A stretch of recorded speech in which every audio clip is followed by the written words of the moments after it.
Eh bien, salut tout le monde. Aujourd'hui, on se retrouve pour le 24e épisode des Explorations urbaines. Et en face de vous, vous avez tout simplement une petite abbaye. Enfin, une petite abbaye. Un bâtiment assez conséquent, perdu en pleine nature, loin de toute civilisation. On a mis un sacré temps quand même à y parvenir. Et j'ai envie de te dire, et j'ai envie de vous dire, rien que pour vous et pour un plaisir aussi personnel, on est obligé maintenant de faire un certain nombre de kilomètres. On a même dû payer un péage, etc. Mais ça encore, c'est toute une autre histoire. Voilà, c'est un bâtiment assez conséquent, perdu, peu connu. Parce que voilà, il faut quand même venir dans le coin pour y parvenir avec des petits chemins où on se demande si on va réellement arriver sur quelque chose. Mais voilà, c'est un bâtiment splendide que je vais tout simplement vous présenter en faisant le tour. Et après, on verra si on peut y rentrer à l'intérieur. Le bâtiment est juste majestueux. Il y a un petit étang juste en face. Alors, ce bâtiment est géré par une association qui tente de le restaurer, qui tente de sauver un patrimoine. Et j'ai envie déjà de féliciter la sauce en question, parce qu'il faut ce type de personnes qui donnent de leur temps gratuitement. Et, et c'est juste magnifique. Alors il faut vraiment faire attention à ce spot parce qu'il y a des chutes de pierre. On en a entendu quelques-unes tout à l'heure. On pensait qu'il y avait quelqu'un à l'intérieur et en final, non. Vous pouvez voir que là, juste en face, il y avait la continuité de l'abbaye, mais qui a été explosée. Là, on a aussi un petit coin. C'est vraiment un beau petit terrain. Et là, les toilettes écolo, si on peut se permettre de dire ça comme ça.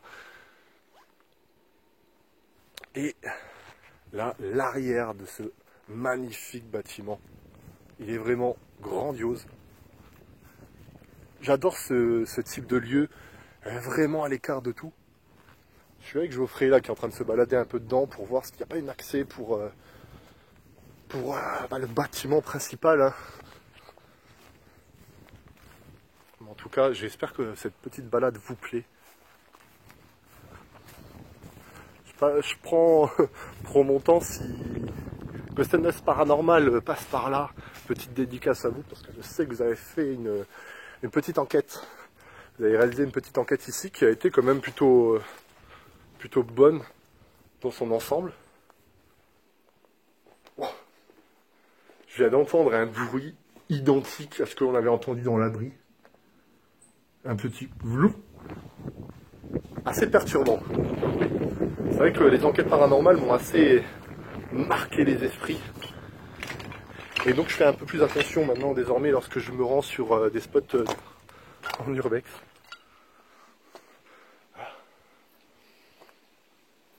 Et là, faut pas se rater au niveau des marches, hein. C'est pas mal saccagé. Mais c'est juste magnifique. On pourrait presque croire que c'est un château au loin. Mais au final, non. Voilà, ici c'est l'arrière. Bon, eh bien comme je l'ai annoncé précédemment, malheureusement, impossible de rentrer dans la pièce principale. On a fait le tour avec Geoffrey. Il y a malheureusement un cadenas. Vous pouvez voir que là, il y avait aussi des sortes de souterrains. Et on y a été dedans, il n'y a rien de très spécial. Hein. C'est pas mal de pièces vides. Et là, je vais vous montrer l'entrée principale. Et impossible d'y parvenir, malheureusement, il y a un cadenas. Je vais essayer de vous montrer à travers ce qu'il y avait. Et sinon, dans le montage, je ferai parvenir une ou deux photos. C'est très rapide. Alors, de toute façon, Il n'y a pas de truc très spécial, on va dire. Mais c'était Histoire 2 quand même, parce que c'était la pièce principale. Bon, et bien on va vous laisser, on va retourner à la voiture. Peut-être que sur la route, on va trouver quelque chose, je ne sais pas.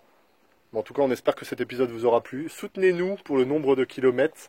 Il y a un peu une sorte de semi-échec en bombardant la barre de like. Et on va pas se mentir, ça serait cool d'atteindre les 35 likes. En attendant, portez-vous bien et bye bye les gens.